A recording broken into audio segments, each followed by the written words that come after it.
podcast number 23. It's Deepening Your Discussions. It's part 2. Quiet on the set. Lights. Camera. Action. Roll camera.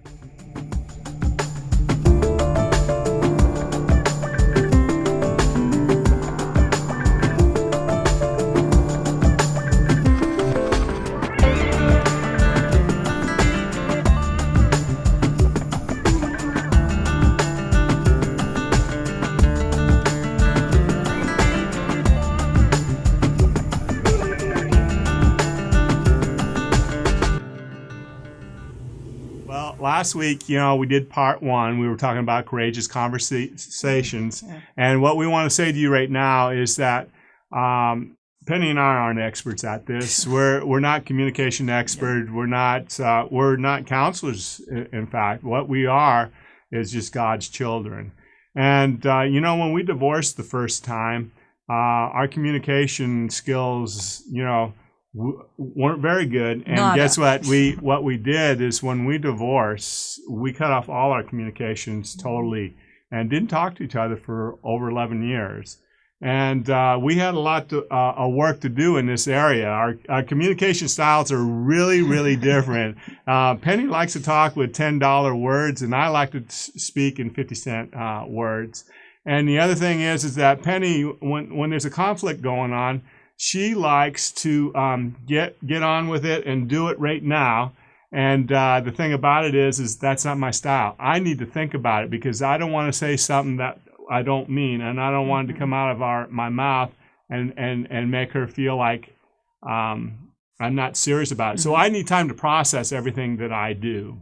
And what happened is that in our first marriage, we never studied each other. We never really paid attention on how the other person operated.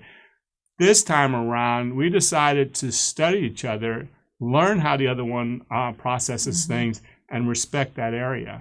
You can see then if we had blown apart all those 11 years and then we had a lot of dicey topics to talk about, that courageous conversations, all of what Clint said is a nice way of saying we are right in there with you on this. And we have them often and we need to, and we know it's good, even though it may not, feel that great. But one of the keys, the vital key to this, because we have had to have so many courageous conversations and probably will continue to, is God's word. That's our tether. That's what we look to for guidance. And there is an awesome example. We talk about this in the book of Jesus. He tackled the tough subjects and he did it with grace and with love, but with intention, and always redirected a person's heart back to the Lord. But the woman at the well in John 4, study it, absorb it. It is just amazing in terms of what he did. And he was very intentional. Jesus was intentional. His conversations were not haphazard. And, with courageous conversations, you need to be intentional. You need to be prayerful. Yes. A lot of times, if I can sense that a conversation's brewing that needs to happen between Clint and I take it to God first. I do that in my journal.